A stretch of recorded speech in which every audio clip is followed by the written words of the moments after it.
வணக்கம் மக்களே. இன்னைக்கு என்னன்னா 133 மினி சாம்பார் இட்லி தான் வாங்கிட்டு வந்திருக்கேன். 133 எங்கன்னா A to B இருந்து வாங்கிட்டு வந்திருக்கேன். 89 வந்து ஸ்ட்ரீம் டைலேருந்து வாங்கிட்டு வந்திருக்கேன். ஸோ ரெண்டுத்தையும் இப்போ டேஸ்ட் பார்த்துடலாம். ரொம்ப நாள் கழிச்சு கம்பேரிசன் வீடியோ போடுறேன்னு நினைக்கிறேன். ஸோ எத்தனை பீஸ் இருக்கு, டேஸ்ட் எப்படி இருக்குன்னு சொல்லி பார்த்துடலாம். பேக்கேஜிங் வந்து ரெண்டுமே சூப்பராக கொடுத்துருக்காங்க. இதில் வந்து இட்லி வந்து மினி இட்லி வந்து பெருசு பெருசாக இருக்குது A to Bல, இல்லை சின்னதாக இருக்குது, ஆனால் நல்லா ஊறிச்சு. A to Bல வந்து என் கண்ணு முன்னாடி நிறைய நெய் வேணுமான்னு கேட்டு ஊற்றுனாங்க. சரி ரெண்டு இப்போ டேஸ்ட் பார்த்துடலாம். வா,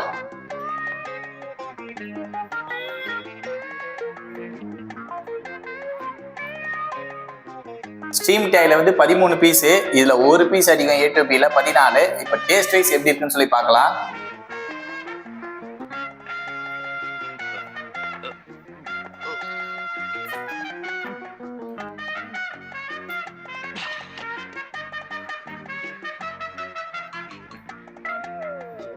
மக்களே, சாப்பிட்றதுக்கு ரெண்டுமே செம டேஸ்டா இருக்கு, சூப்பரா இருக்குது. ஸ்டீம் டைலாம் வந்து நெய் நல்லாவே தெரியுது, ஆனா இதுல நிறைய நெய் ஊற்றினாங்க, ஆனா தெரியல. ஆனா சாப்பிட்றதுக்கு சூப்பரா இருக்குது. ரெண்டுமே சாம்பார் வந்து சூப்பரா அல்டிமேட்டா இருக்குது. ரெண்டுத்துலயும் வந்து தேங்காய் சட்னி தான் கொடுத்துருந்தாங்க.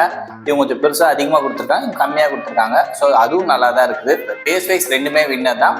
ப்ரைஸ் வைஸ் வேணும் உங்களுக்கு அப்படின்னா நீங்கள் ஸ்டீம் டைப் போகலாம். இன்னும் கொஞ்சம் 40 ரூபா 50 ரூபா அதிகமாக போகணும் அப்படின்னு நினச்சிங்கன்னா நீங்கள் A to B போகலாம். ஓகே மக்களே, நெக்ஸ்ட் வீடியோவில் பார்க்கலாம். பாய்.